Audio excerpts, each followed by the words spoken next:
한국은행이 우리나라 경제가 과거 일본의 장기 침체 경로와 유사한 흐름을 보이고 있다고 경고했다. 과도한 민간 부채, 급속한 고령화, 산업 경쟁력 약화라는 세 가지 구조적 위험이 일본 잃어버린 30년과 닮았다는 것이다. 한은은 5일 발표한 BOK 이슈노트, 일본 경제로부터 되새겨볼 교훈 보고서를 통해 이 같은 내용을 밝혔다. 보고서에 따르면 일본은 버블 경제가 정점을 찍던 1990년 당시 민간 부채가 GDP의 208%에 달했다. 이후 버블이 붕괴된 뒤에도 부채 비율은 1994년 214%까지 상승했다. 한국의 경우 2023년 기준 민간 부채 비율은 GDP 대비 207.4%로 일본 버블 붕괴 직전 수준과 매우 유사하다. 특히 가계부채가 전체 민간 부채의 약 45%를 차지하고 있는데 이는 1994년 일본의 32%보다 훨씬 높은 수치다. 부동산 업종에 대한 대출 집중도도 위험 신호로 지목됐다.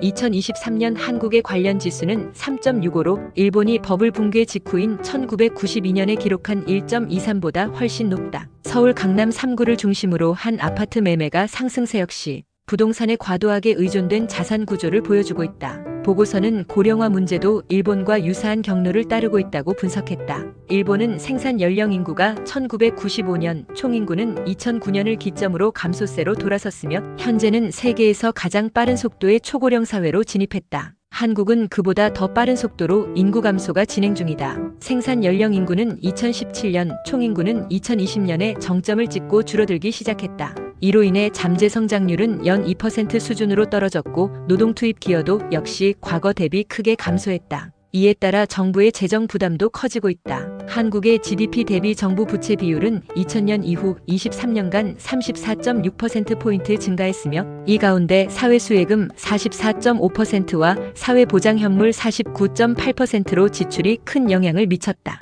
일본처럼 장기적인 구조적 적자로 이어질 수 있다는 우려가 제기된다. 한은은 산업 경쟁력 측면에서도 일본의 전철을 밟고 있다고 진단했다. 일본은 전통적인 수직 계열화 방식으로 산업을 성장시켜왔으나 1990년대 이후 디지털 기술 확산과 글로벌 수평 분업 체제 도입에 적응하지 못하며 경쟁력을 잃었다. 중국의 부상도 일본 산업에 타격을 줬다. 값싼 노동력을 바탕으로 중간재를 조립 가공에 수출하는 구조가 만들어졌고 이는 일본 산업 생태계의 전환을 가속시켰다. 한국도 지금까지는 반도체와 수출 중심 전략을 통해 성장해왔지만 글로벌 기술 교역 환경이 급변하면서 기존 전략의 유효성에 의문이 제기되고 있다. 특히 중국의 자금률이 높아지며 중국 특수 효과도 약화되고 있다는 분석이다. 한은 관계자는 과거의 성공 전략에 안주하지 않고 AI 등 신산업 기술 생태계로 빠르게 전환하지 않으면 일본처럼 장기 침체에 빠질 가능성이 크다며 지금은 기존 경제 패러다임을 비판적으로 재검토해야 할 시점이라고 강조했다.